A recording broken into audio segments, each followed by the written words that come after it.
mouvement pour qu'eux aussi nous suivent. Vraiment, supportez-nous. Ouais. Nous avons dit qu'après l'enlèvement de l'Église, après l'enlèvement de l'Église, l'Église sera introduite dans les palais.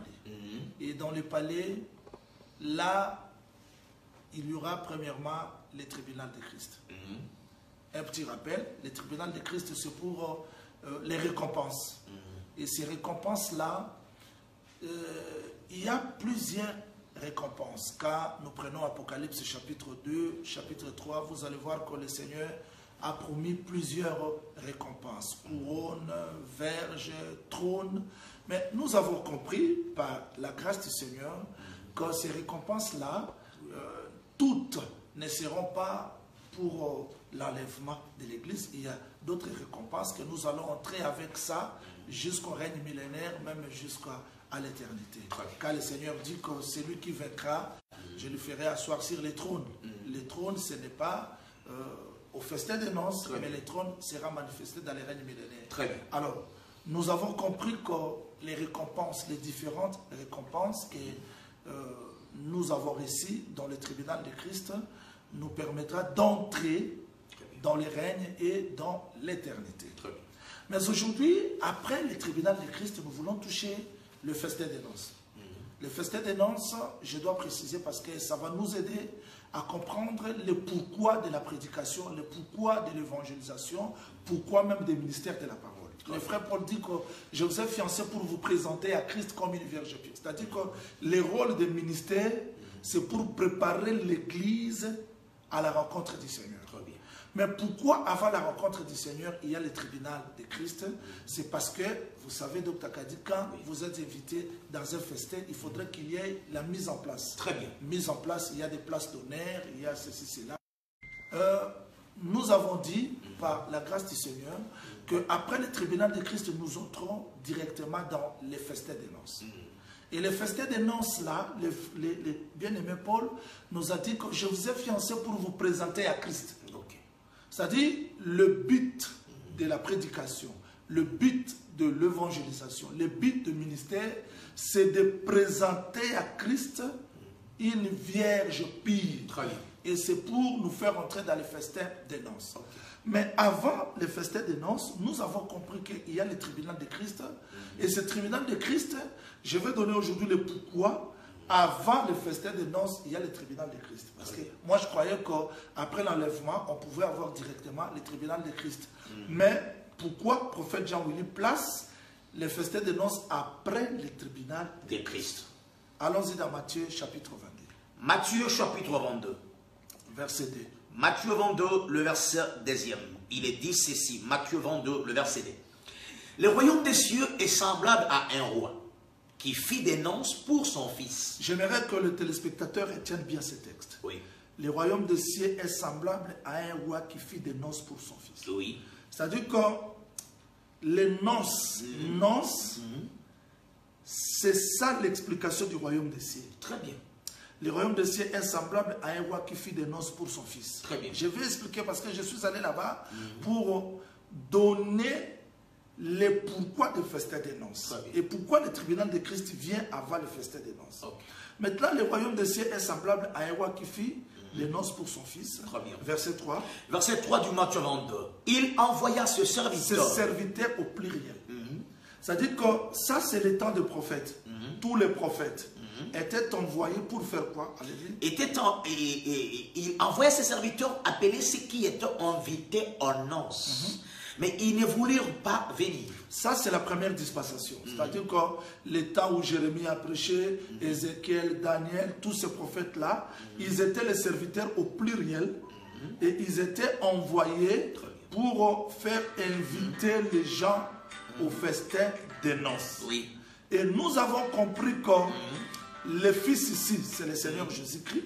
C'est parce que c'est celui qui est l'incarnation du Père, ou bien celui qui est l'empreinte, l'explication. Maintenant, tous ces serviteurs au pluriel étaient destinés à la maison d'Israël. Et la prédication était le royaume. Mais ce royaume-là, c'est ça, le noce. Maintenant, qu'est-ce qu'il y a eu? Le verset maintenant 4e.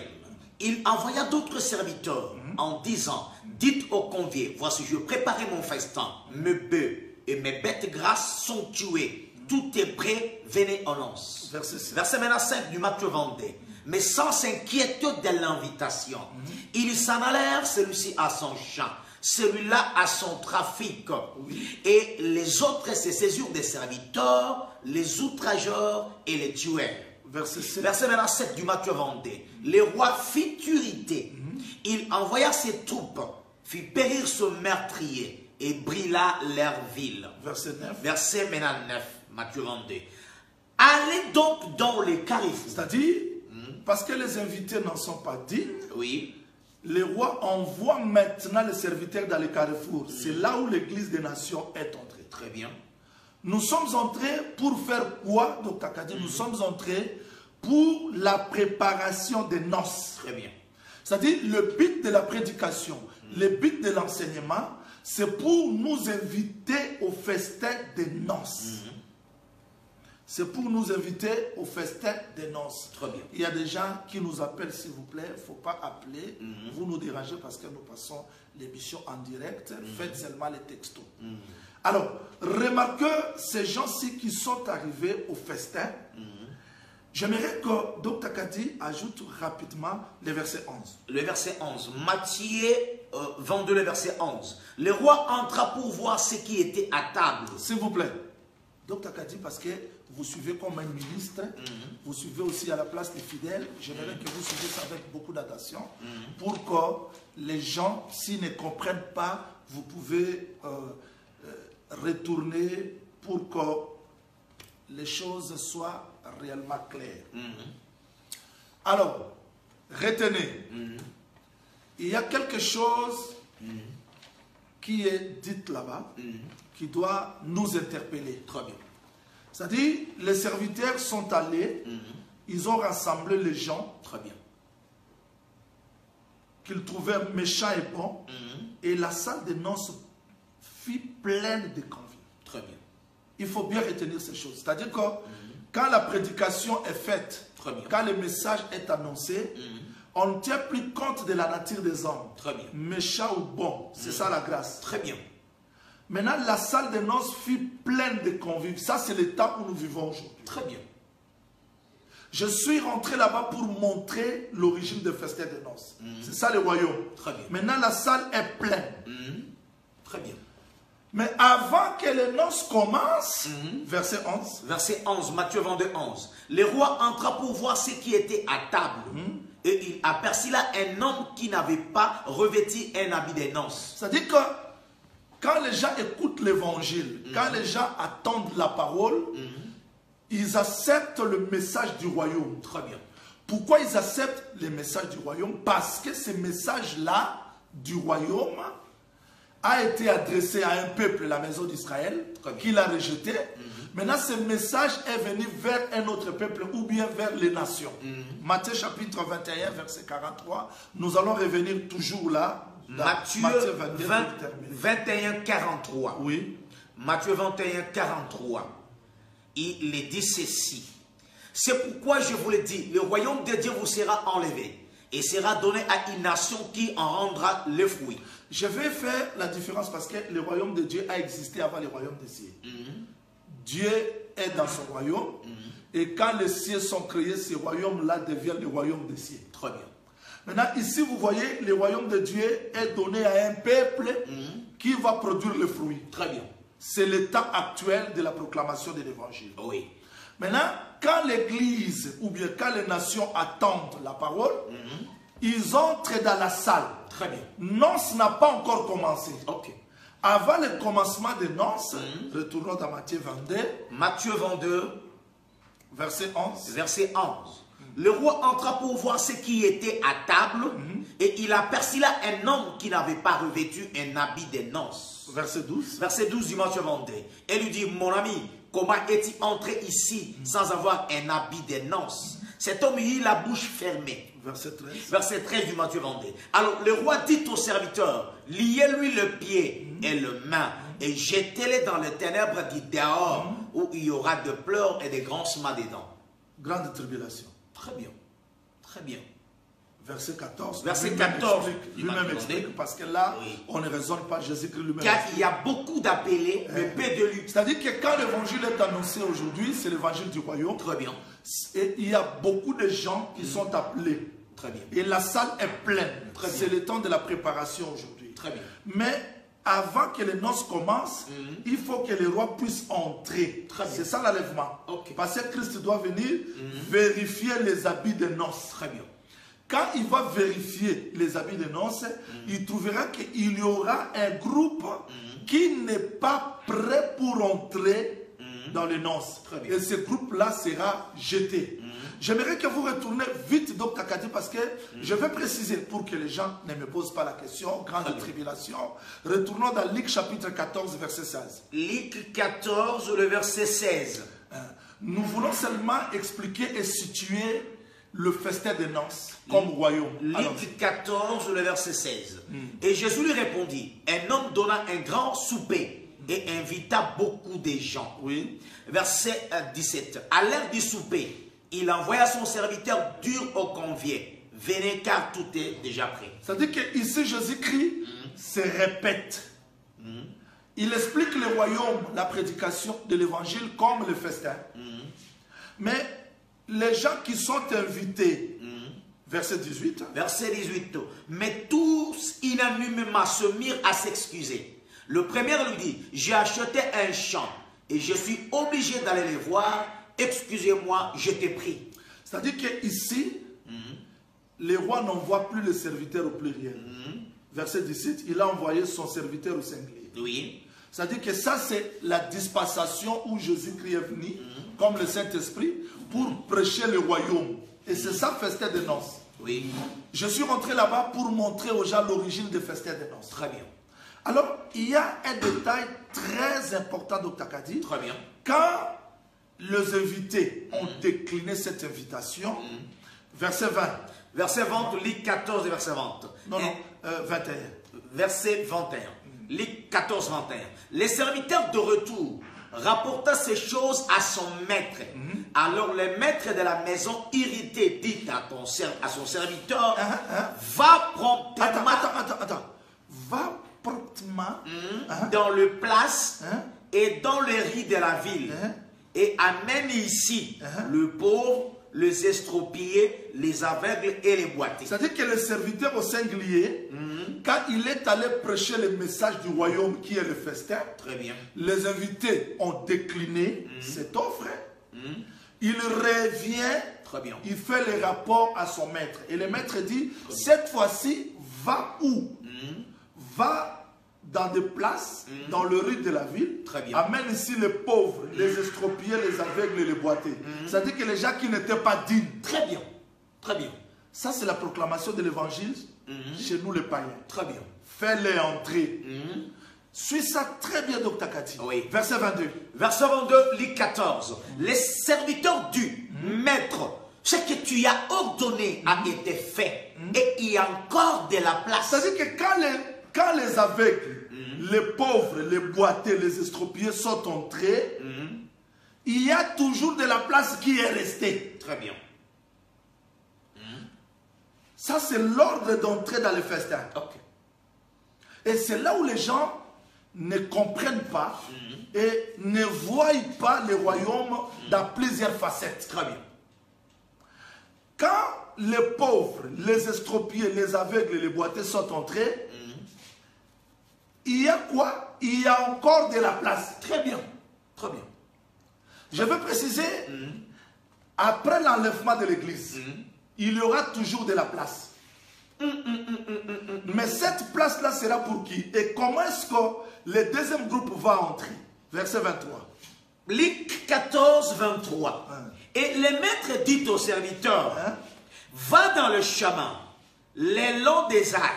Le long des haies. C'est-à-dire qu'il faut maintenant aller. Cette fois-là, il était allé dans des places, dans le rue de la ville. Très bien. Il a fait entrer les aveugles, les pauvres, les estropiés. Mais remarquez, deuxième entrée, ça se fera comment? Verset 23. 23. Et le maître dit au serviteur, va dans le chemin et le long des haies, et ce que tu trouveras, Contrains-les. Tu vois. Première entrée, il n'y a pas eu la contrainte. Mais deuxième entrée, il y a la contrainte. C'est ça la grande tribulation. Très bien. Ça dit que les royaumes, l'enlèvement de l'église, festin de noces, c'est déjà le royaume. Très bien. Mais ce royaume-là ne va pas s'arrêter là. Le règne millénaire, ça sera aussi la continuité du royaume. Très bien. Il y a les entrées. Donc les gens qui sont entrés dans la première phase, ce sont les aveugles, les pauvres, les boités. Ça, ce sont les enlevés. Très bien. Mais il y aura toujours de la place. Mais pour que les autres puissent entrer, on doit les contraindre. C'est-à-dire qu'ils vont entrer par force. Très bien. C'est là où j'ai voulu faire la différence sur les royaumes. C'est-à-dire qu'Adam était dans le royaume de Dieu. Et quand il a désobéi, le royaume de Dieu s'est retiré. Très bien. Dieu est venu établir le royaume au temps d'Abraham. Et Israël était dans le royaume. Très bien. Quand Israël cherche un roi physique, Dieu dit: je ne régnerai plus sur la maison d'Israël parce qu'ils m'ont rejeté. Très bien. Saoul est établi. Et le royaume de Dieu s'est retiré. Le royaume de Dieu est rentré dans un langage prophétique. Jusqu'au dernier prophète du royaume, Jean-Baptiste. Et Jean-Baptiste proclamait le royaume. Très bien. Le royaume de Dieu est proche.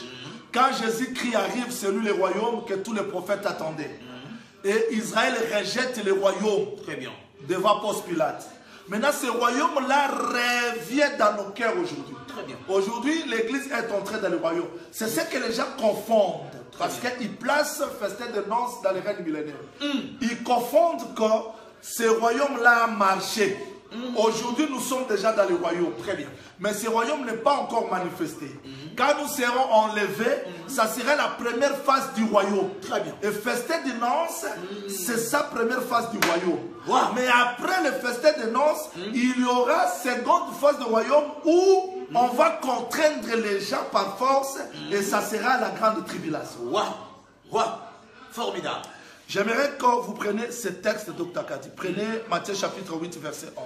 Matthieu chapitre 8, le verset 11. 11-12. Matthieu 8, 11, 12. Or, je vous le déclare que plusieurs viendront de l'Orient et de l'Occident et seront à table avec Abraham, Isaac et Jacob dans le royaume des cieux. Ils seront où? Dans le royaume des cieux. Dans le royaume des cieux. Matthieu chapitre 26, verset 29. Matthieu 26, 29. Matthieu 26, 29. Matthieu 26, 29.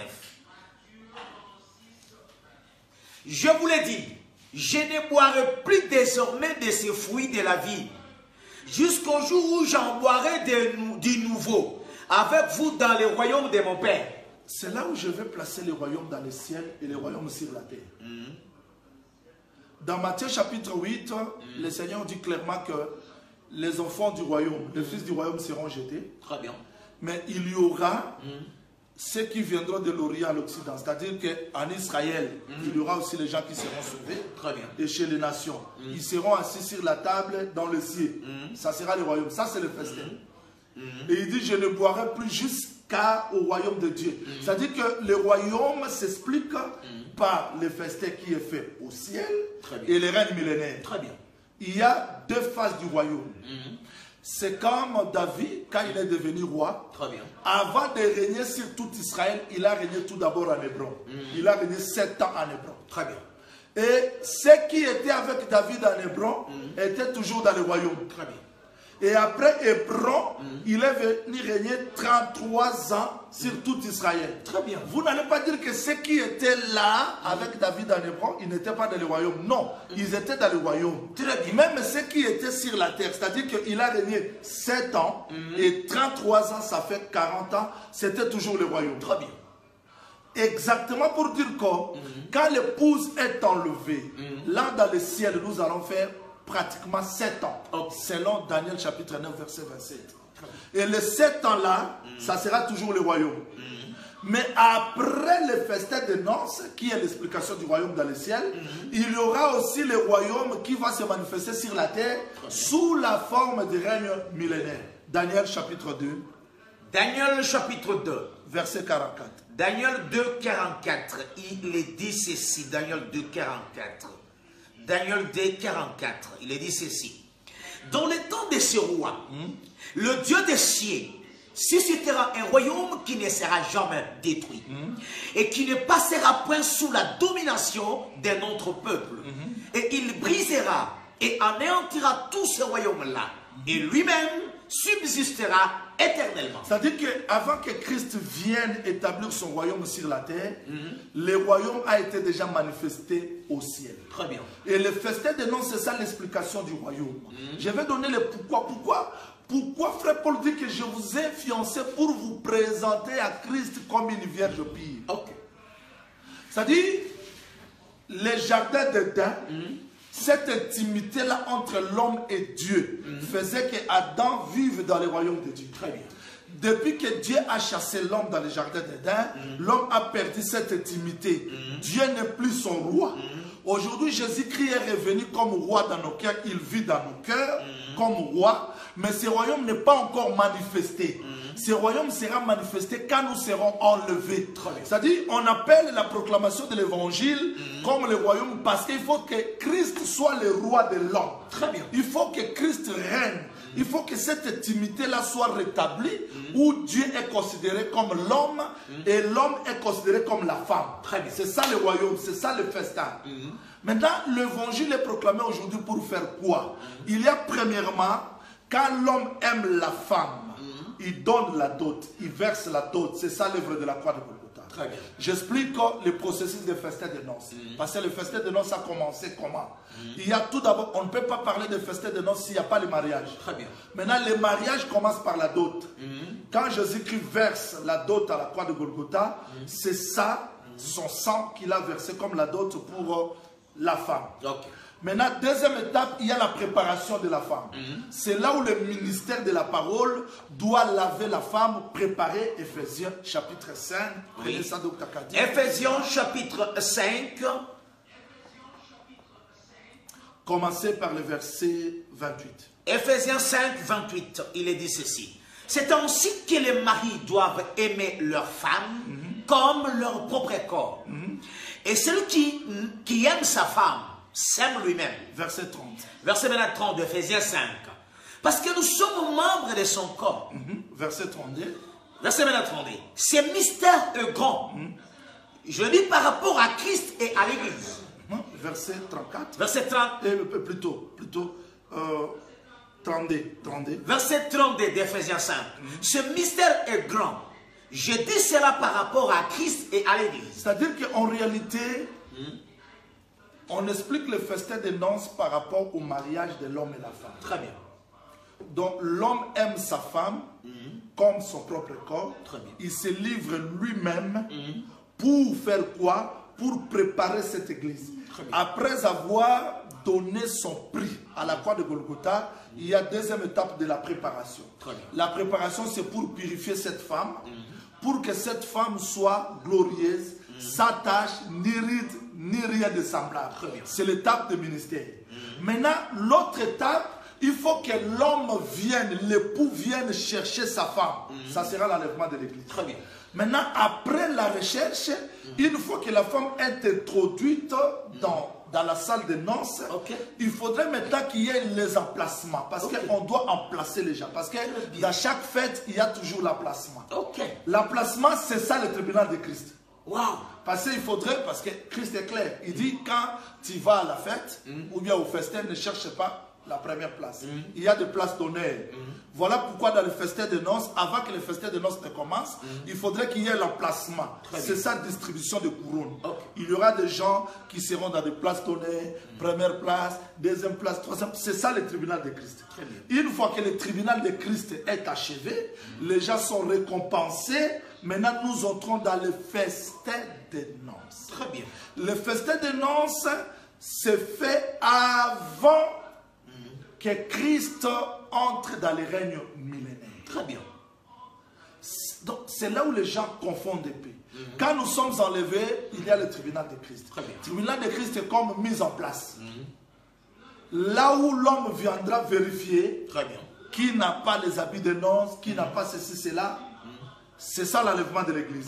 Maintenant, il y a la continuité de la vérification jusqu'au ciel et mise en place. C'est ça le tribunal de Christ.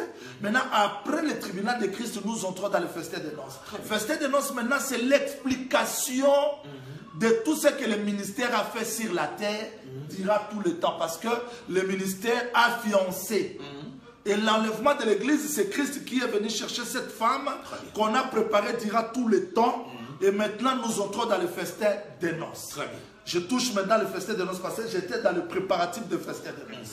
Apocalypse chapitre 19. Apocalypse 19. Prenez le verset 7 parce que le temps nous est déjà parti. Apocalypse 19, verset 7 jusqu'au verset 9. Réjouissons-nous et soyons dans l'allégresse et donnons-lui gloire, car les noces de l'agneau sont venues et son épouse s'est préparée. Verset 8. Verset 8. Et il lui a été donné de se revêtir d'un fin lin éclatant, pur, car les fins laits, ce sont les œuvres justes des saints. Ici, je précise, Dr. Kadi, réjouissons-nous, soyons dans l'allégresse, donnons-lui gloire, car les noces de l'agneau sont venues et son épouse s'est préparée. Ça se fait au ciel. Très bien. Il lui a été donné de se revêtir de fin lin. La femme ne porte pas le fin lin dans le ciel. Le fin lin a été porté sur la terre. Parce que les fin lin, ce sont les œuvres justes des saints. Les œuvres justes des saints, ce ne sont pas les bonnes œuvres.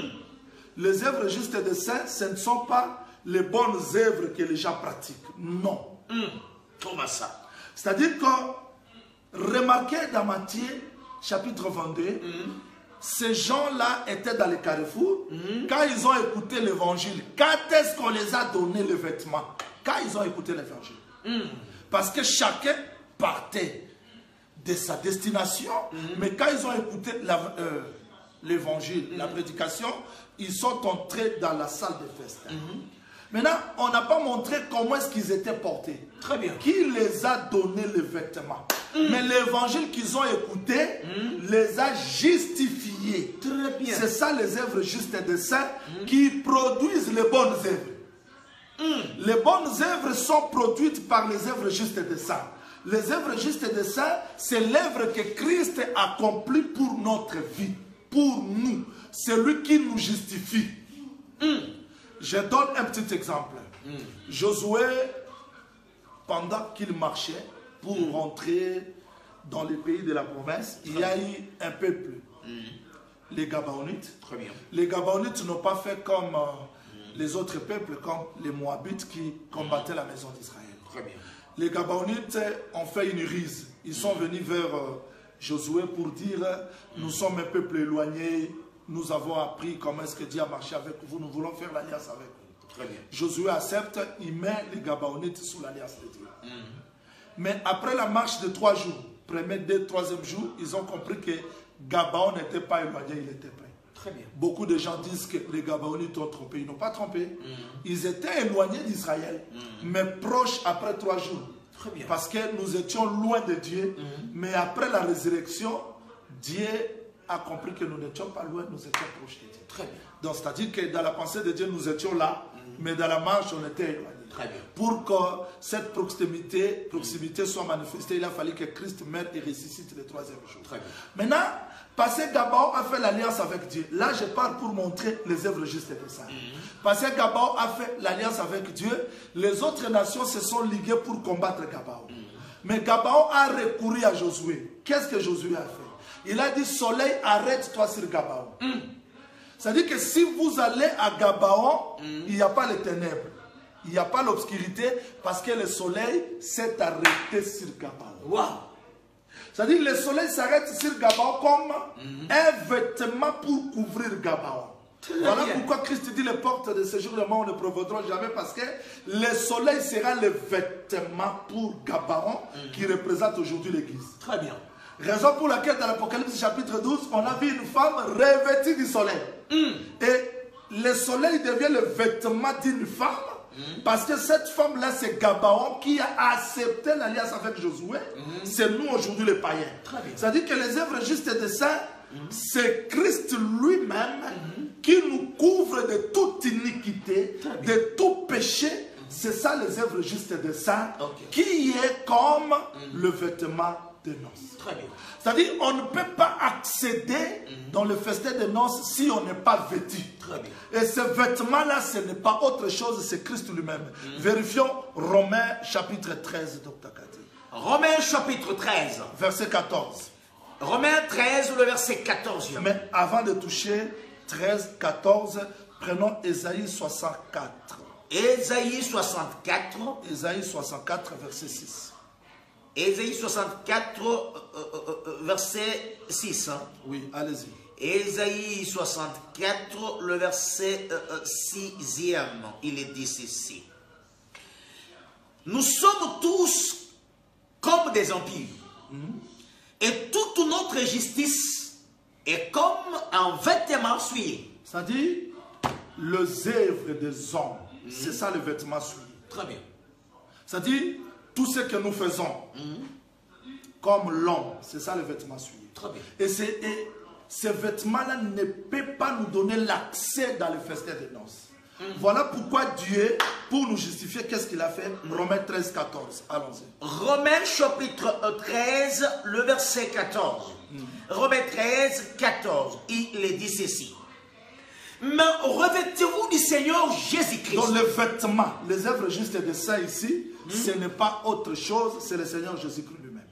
Le frère Paul dit, revêtez-vous du Seigneur Jésus-Christ.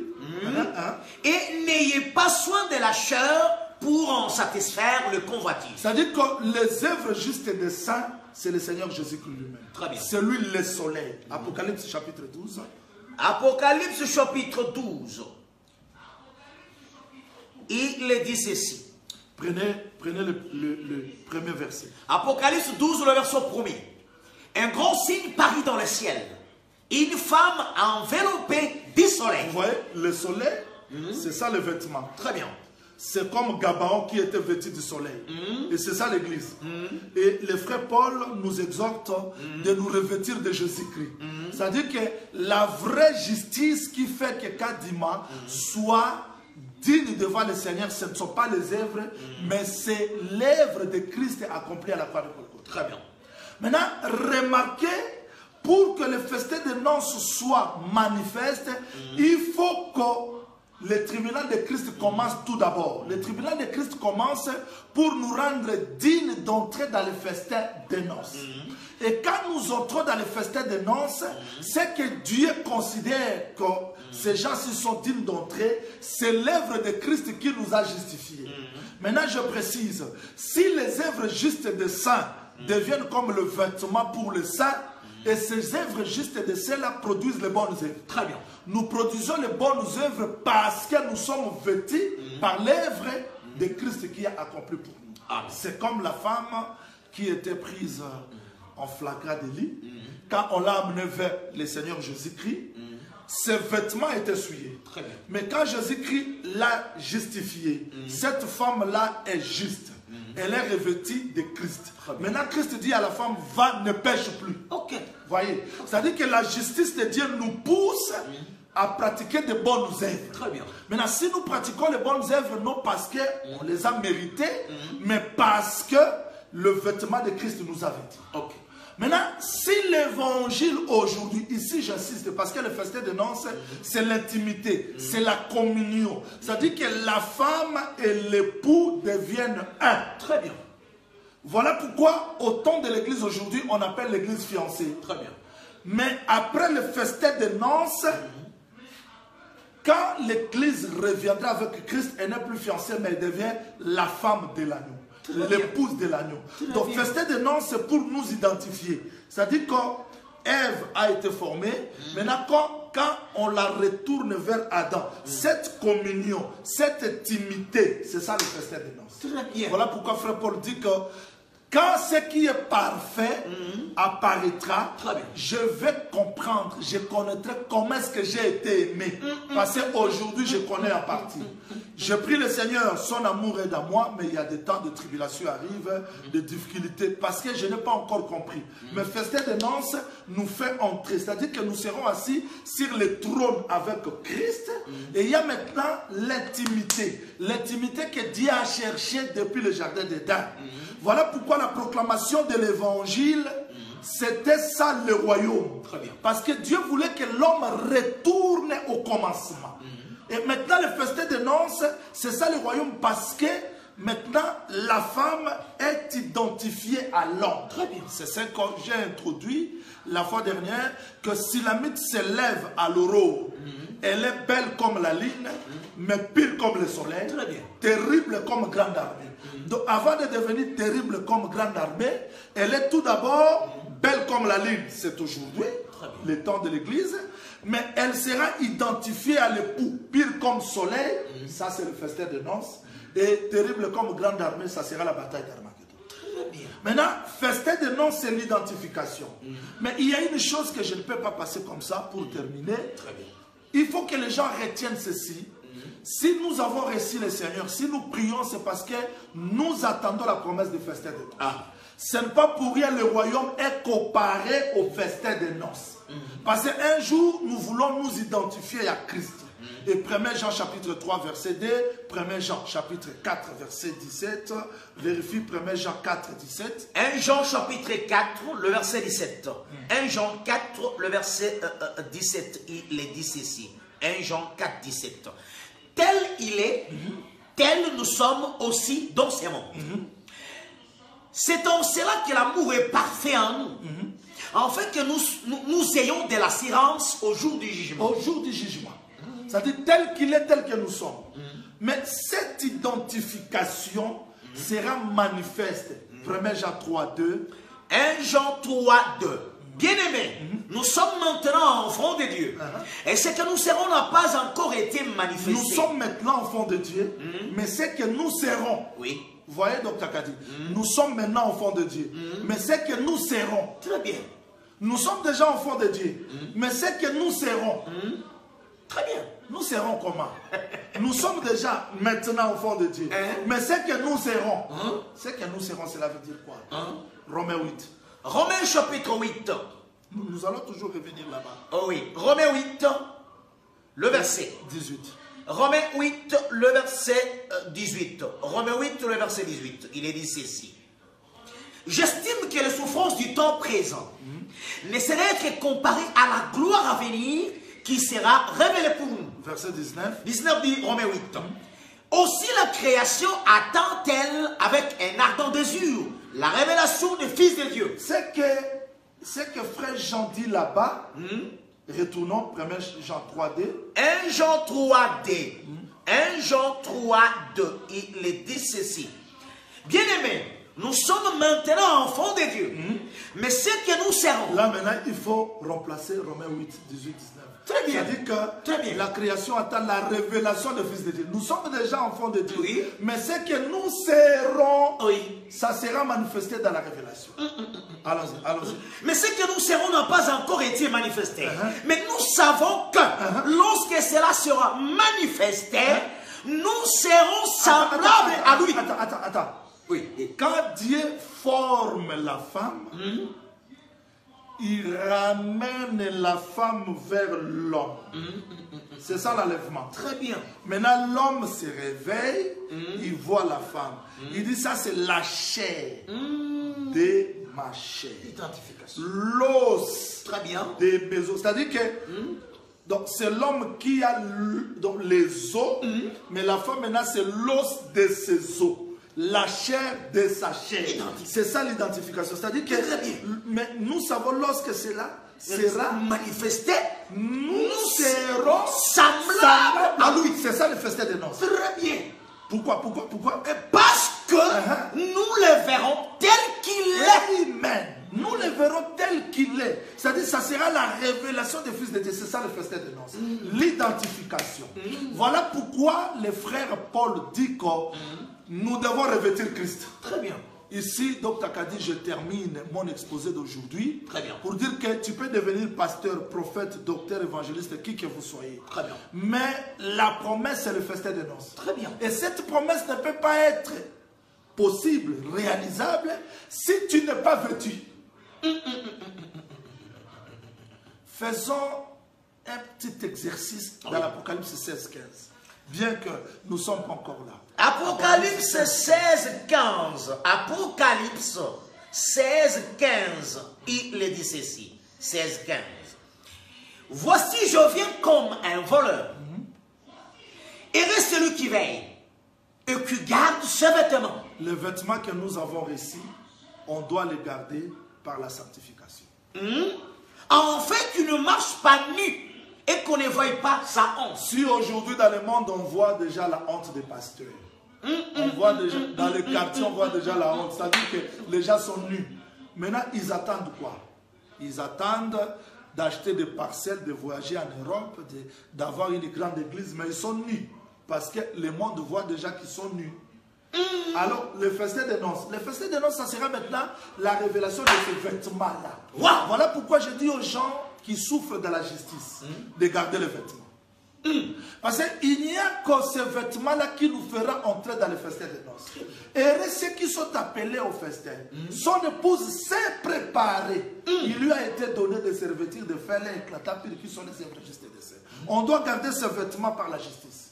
J'exhorte tout enfant de Dieu qui me suit, tout serviteur de Dieu qui me suit, quelles que soient les étapes que tu peux traverser, le festin de noces est conditionné si nous veillons, si nous gardons la justice que Dieu nous a donnée.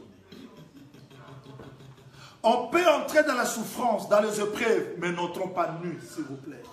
Parce que si nous ne gardons pas le vêtement, nous allons marcher nus. Aujourd'hui, un pasteur qui prêche, parce que j'ai entendu beaucoup de pasteurs passer même à la télévision, dit nous avons commis l'impudicité, mais un pasteur qui parle comme ça, il doit s'asseoir. Parce qu'une église dont toi tu prêches Dieu de la chair, et là, dans l'église, il y a des sœurs qui connaissent ta nudité, tu es déjà nu sur la terre. Le festin de noces, tu iras faire quoi? Tu vas passer dans la souffrance. Mais on doit garder le vêtement parce que c'est ce vêtement-là qui nous fera entrer dans le festin de noces. Ici, j'insiste. Si les Abraham, les Isaac, les Jacob attendaient le festin de noces, parce que c'est ça l'espérance.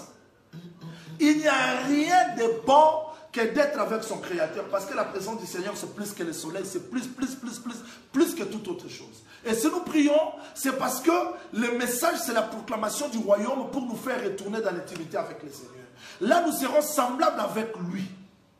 J'aime un pasteur qui entre dans la souffrance mais qui garde le vêtement. J'aime un enfant de Dieu qui souffre mais qui garde le vêtement. Parce qu'après tout le vêtement là, c'est ce qui va nous garder quelles que soient les épreuves. Parce que les épreuves ne vont pas brûler notre vêtement. Shadrach, Meshach, Abednego sont entrés dans la fournaise ardente avec le vêtement. Ils sont sortis. L'erreur que le roi avait commise de ne pas les déshabiller.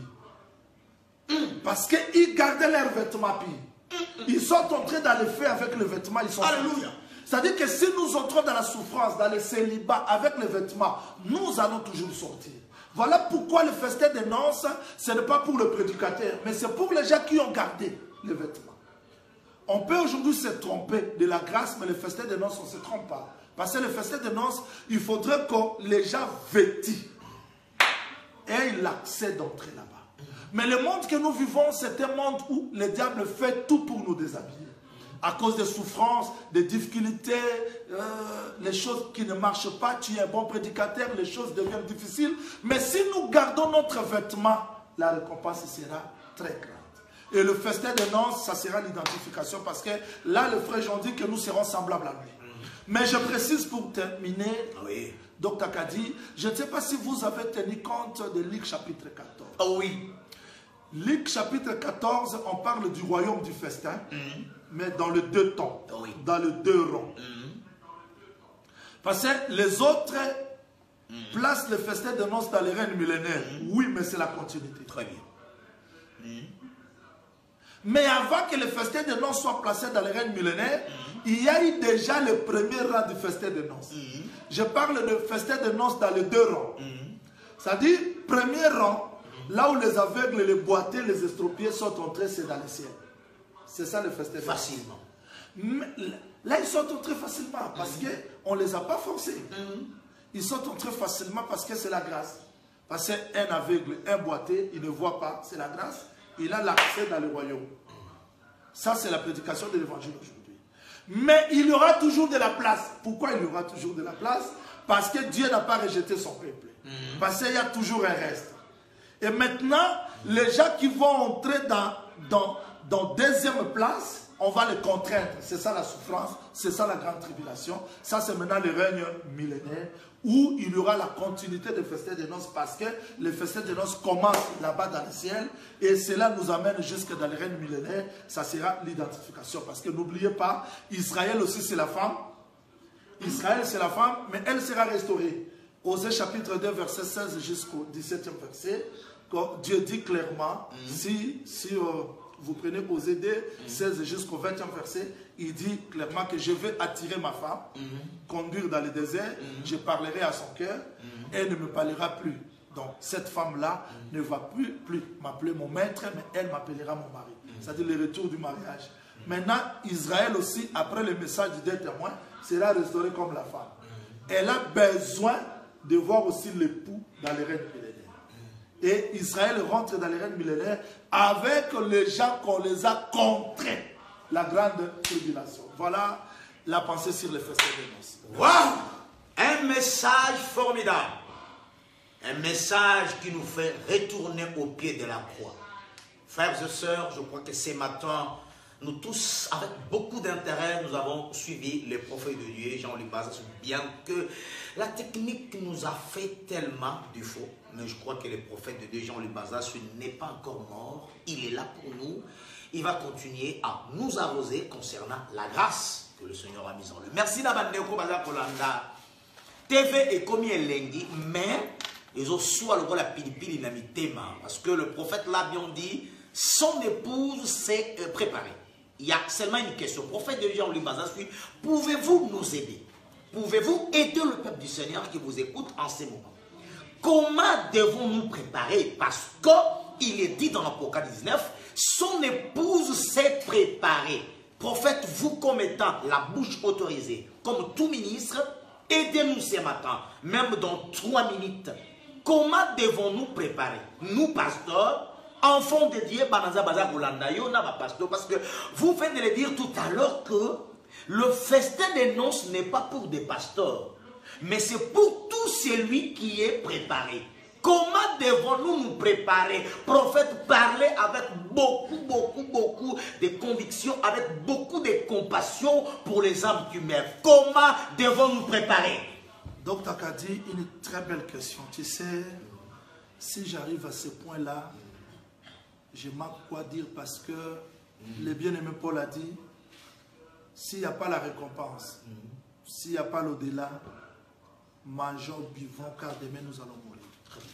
Quand je pense aux grands prédicateurs, aux grands hommes de Dieu, que Dieu s'est servi avec eux, mais aujourd'hui ils sont dans l'au-delà, dans l'éternité, je comprends que cette vie n'est que vanité. Et Job avait raison de dire que l'homme né de la femme, sa vie est courte et sans cesse agitée.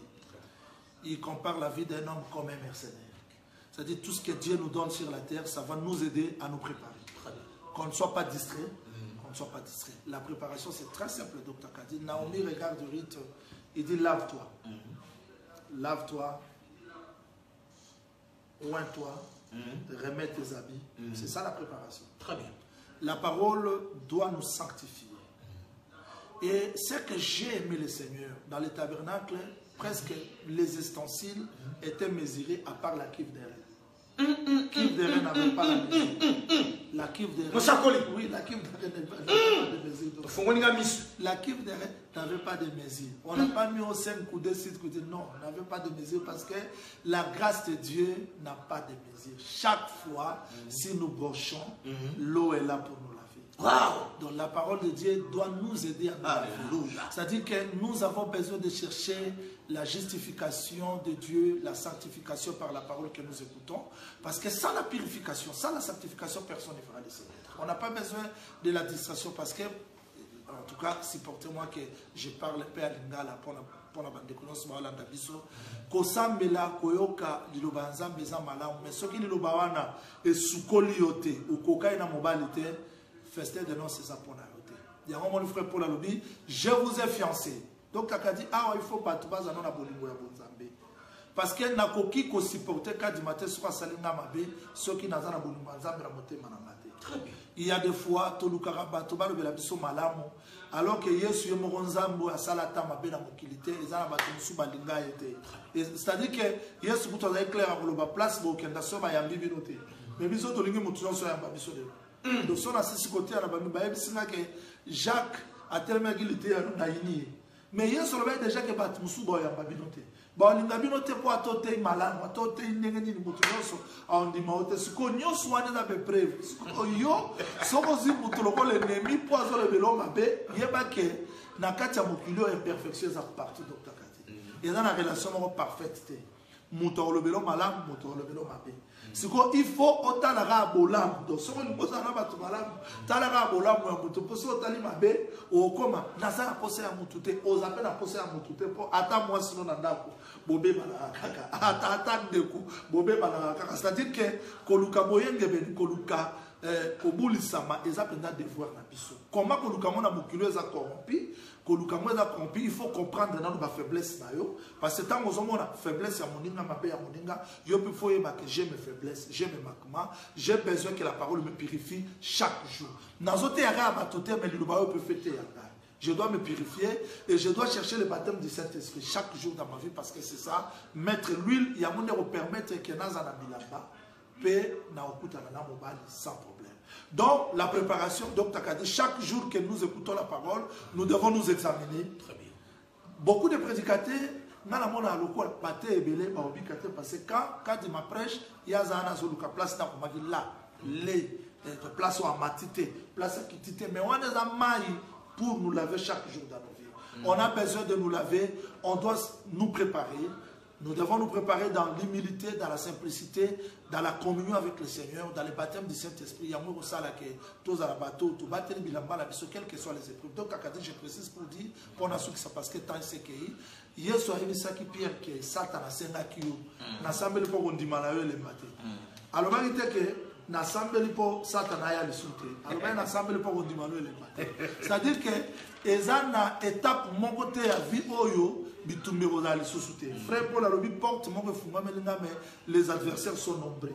À chaque élévation, à chaque bénédiction, il faut vous attendre à des combats. Si tu dois garder le vêtement propre, juste pour que tu ne sois pas perdu. Voilà ma petite exhortation. Prophète de Dieu Jean-Louis Baza suit, je crois que vous êtes arrivé à la fin, mais j'aimerais que Oloba Peli Loba Moko, Nebi que Olingara Makamboana Mingite.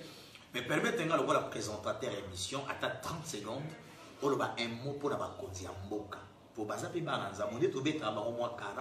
les hommes qui ont reçu le mandat du peuple, le roi, député, ministre, batonio, soba, zupeza, makokia, kokamba, batona, molimote, minandenge, azoto. Au rôle bani, il y a un député à Zolandayo, il y a un ministre, peut-être le chef de l'État aussi à Zolandayo, peut-être un ministre aussi, Baza Zolandayo, beaucoup maître.